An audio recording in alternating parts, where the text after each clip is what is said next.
Ethan, as you've reflected on a shutout in the opening week, what do you feel like was the number one component of BYU's ability to shut out Sam Houston? What was at the top of the list that prevented them from scoring points?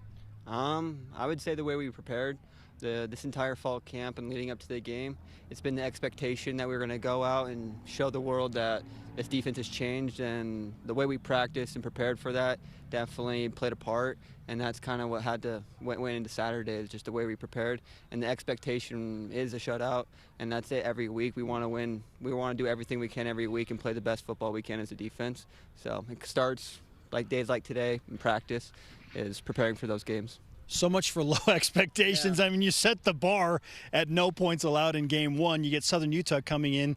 So what has the message from Jay Hill been as you transition from week one to week two and maintain the expectation of another shutout? Yeah, the expectation from Jay is he's been saying to show everyone it wasn't a fluke. So that's kind of going into practice today. That was the mindset, is we got to do it again this week. It wasn't just a one-time thing, and that we can do it week in and week out. What do you feel like your defense is doing best right now? Oh, hey, Cody Epps is joining us. So I just want to give a shout out to Ethan Slade. He's a freaking baller. He's been here for a minute. Ethan is a product of stay the course, never give up, and your opportunity will come. So all the kids out there, if you want to look up to somebody, look up to E. Slade. I love it. Hey, thanks, a guest appearance from Cody Epps. Yeah, clearly he's an Ethan Slade fan. Okay, we'll get to some of what he said in just a moment. But going back to my questions, what do you feel like the defense is doing best right now from a skill set? Is it tackling? You already mentioned preparation. Like, what's happening best right now? I think our tackling's been phenomenal. I think we only had 5 missed tackles that entire game, and that's a huge difference to step up from last year.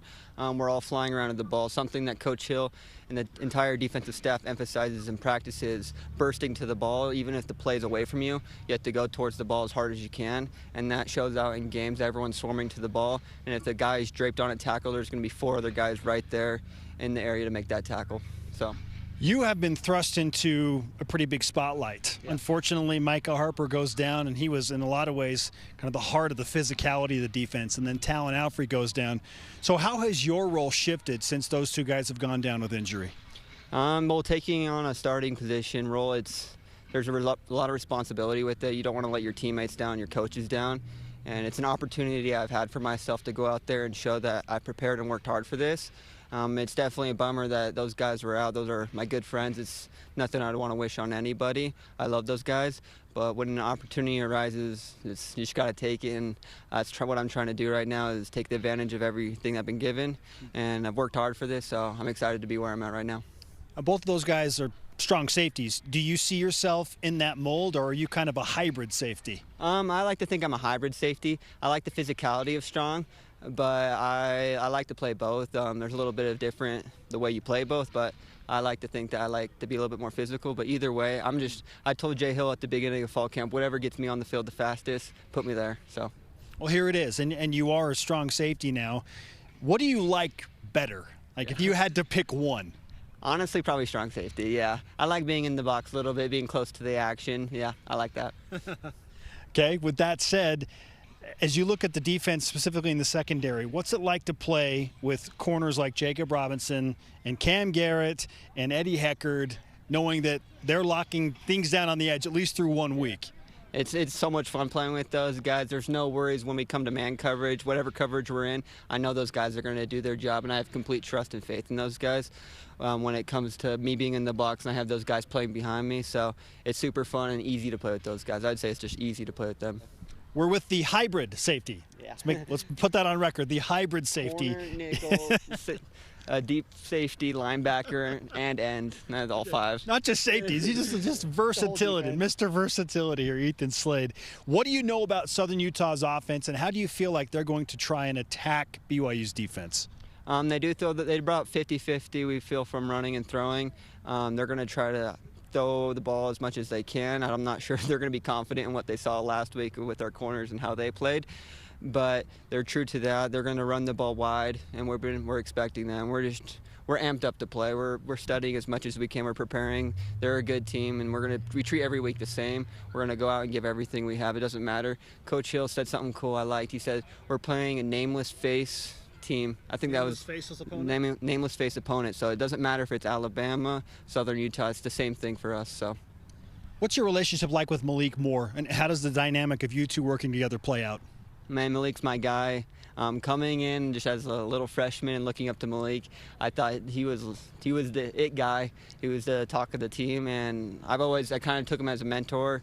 I was trying to show up, do extra workouts with him, watch extra film, be around him as much as possible, and just through that we've had a friendship grow. Now we're golfing on the weekends, hanging out. But yeah, Malik's one of my best friends on the team, and I'm just grateful to be playing alongside him. You beat him on the golf course? Oh yeah, no, he's not even close.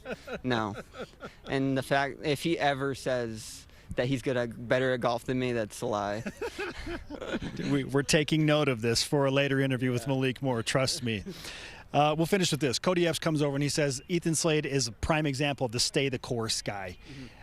Walk us through your path at BYU football, like where it started to where you are now as a starting safety.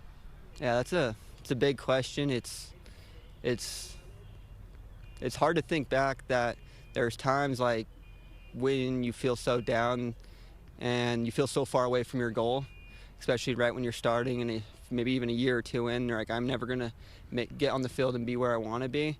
But just like Cody said, staying the course and doing the things that you know you need to do and getting better every single day. And a saying me and Puka had was just get 1% better every day, stack the days, and eventually cream rises to the top. They can't stop you. So just every single day, even if you don't see the product, the return on investment, just keep doing what you're doing, and eventually your time's going to come, and you want to be ready for that time. You don't want to be the guy that wasted his opportunity. So just know that if you do the things that are right and the things that you know you need to be doing, your opportunity will come, and you better be ready to take that opportunity. The opportunity is now, yeah. Ethan, and you have shown that in Game 1. We wish you the best of luck in Game 2. Some about these Orem guys, Jacob Robinson, Puka Nacua, okay? I mean, Kingsley Suamataia. Yeah. What's going on in Orem? Man, we've been together. I said it in my other interview. I'm not kidding. 4th grade is when we started playing all together. So I've known those guys my entire life, baseball, basketball, football. I've played with those guys since a young age. And I don't know, as a team, we stuck together through it all, ups and downs, and we try to make each other better every single day from a young age. And it's so much fun to be able to come out and see those guys performing at a high level. It's like a dream come true. So it's just a blessing to be able to play with those guys. You heard it from Ethan. Stay the course, 1% better, and go Tigers, right? Go Tigers, yeah. Ethan, thanks for the time. We're going to give you some BYU Sports Nation karma for the game. Appreciate it. You take it. You play well with it, all right? Thank you. Appreciate it. Thank you, guys.